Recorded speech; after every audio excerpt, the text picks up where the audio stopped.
Horas, perkenalkan nama saya Hana Kristiana Borupapahan.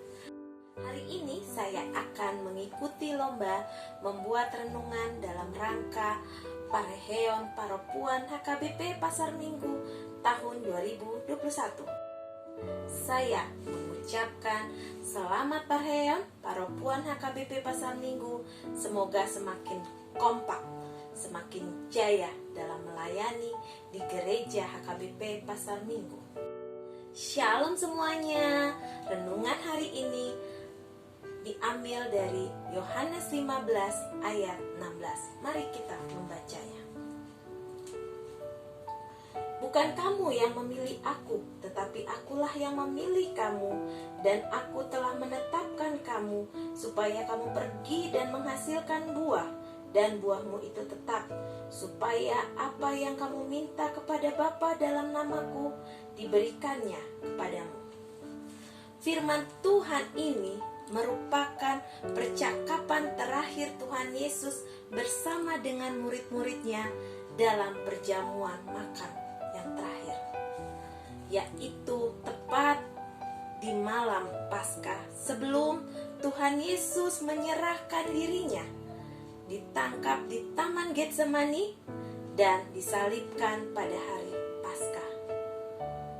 Renungan ini menyatakan tujuan Tuhan memilih kita pergi dan menghasilkan buah, dan supaya buah itu tetap dan kekal.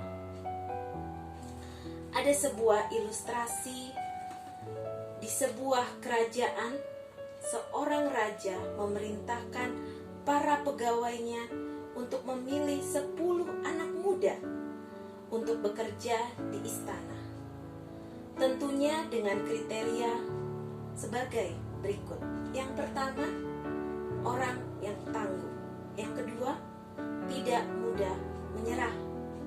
Yang ketiga, memiliki kemampuan di atas rata-rata. Dan yang keempat, rendah hati. Yang kelima, tentunya takut akan Tuhan. Renungan kali ini saya akan beri tema dipilih untuk berbuah.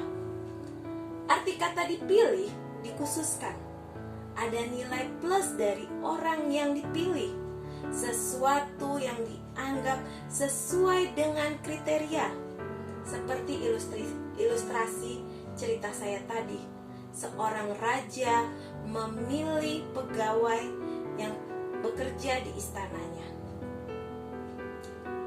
Coba kita renungkan dalam hati kita masing-masing. Yang pertama, kenapa kita dipilih Allah? Kita dipilih oleh karena anugerah Tuhan. Yang kedua, apa tujuan Allah memilih kita? Supaya kita berkarya selagi masih ada di dunia, memiliki kehidupan yang menghasilkan buah yang dapat dinikmati oleh orang lain. Tugas utama kita sebagai orang yang dipilih adalah memiliki kehidupan berbuah yang dapat dinikmati oleh orang lain. Buah di sini berbicara mengenai kehidupan yang menjadi berkat bagi orang lain. Kata buah dalam bahasa aslinya adalah karpos, memiliki arti yaitu kehidupan yang memberi nilai tambah bagi orang lain, memberi dampak bagi orang lain. Mari jadi orang Kristen yang menggenapi tujuan Tuhan, mulai dari lingkungan keluarga, lingkungan bergereja, lingkungan di mana kita bekerja, dan menjadi berkat kepada semua orang. Mintalah kekuatan dari Roh Kudus agar tidak menghasilkan buah yang sementara, melainkan buah yang kekal dan buah yang tetap. Bagaimana supaya kita berbuah? Yang pertama, tinggal di dalam Allah, tinggal di dalam Yesus. Hubungan kita dengan Tuhan, kita boleh baca di ayatnya yang keempat.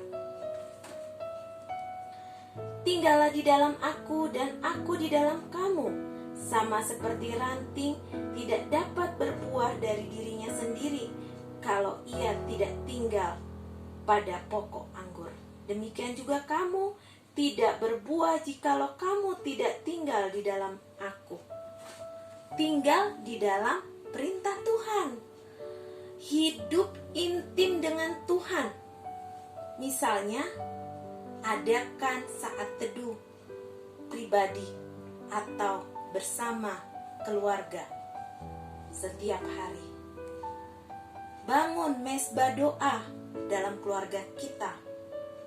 Yang kedua, mengasihi Tuhan dengan segenap hati, dengan segenap jiwa, dengan segenap kekuatan, dan mengasihi sesama manusia seperti diri kita sendiri, seperti simbol salib. Mengasihi Bapa dan mengasihi sesama kita. Yang kedua, tinggal dalam firman-Nya, melakukan dan menuruti firman Tuhan. Jadikan firman Tuhan sebagai pedoman dan langkah hidup kita. Bisa kita baca di ayat yang ke-7. Kita coba baca. Jikalau kamu tinggal di dalam aku dan firmanku tinggal di dalam kamu, mintalah apa saja yang kamu kehendaki dan kamu akan menerimanya. Firman-Nya itu harus ada di dalam kita, dalam pikiran kita, dalam perasaan kita, dan biarlah firman ini yang menuntun jalan hidup kita. Tentu terus lakukan firman Tuhan sebagai pedoman hidup kita. Bagaimana cara berbuah dengan lebat? Jelas di sini dikatakan, Tuhan Yesus sendiri sudah memberitahu kita caranya, yaitu tinggal di dalam aku. Sebab di luar aku kamu tidak dapat berbuat apa-apa.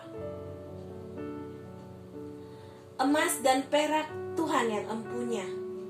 Kalau saudara memiliki problem dengan emas dan perak, tanyakan kepada yang empunya emas dan perak.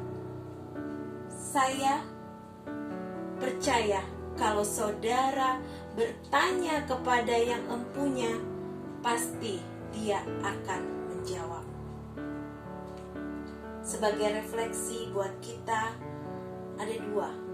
Yang pertama, setelah Tuhan memilih kita sebagai umat-Nya, apa tugas yang harus kita lakukan? Yang kedua, apa komitmen yang ingin Anda lakukan agar memiliki kehidupan yang berbuah bagi orang lain? Yang harus dilakukan hari ini adalah jadilah berkat di dalam perkataan dan tindakan sehari-hari, agar berkat Tuhan senantiasa melimpah dalam hidup kita. Terima kasih. Tuhan Yesus memberkati. Sekian renungan dari saya. Shalom.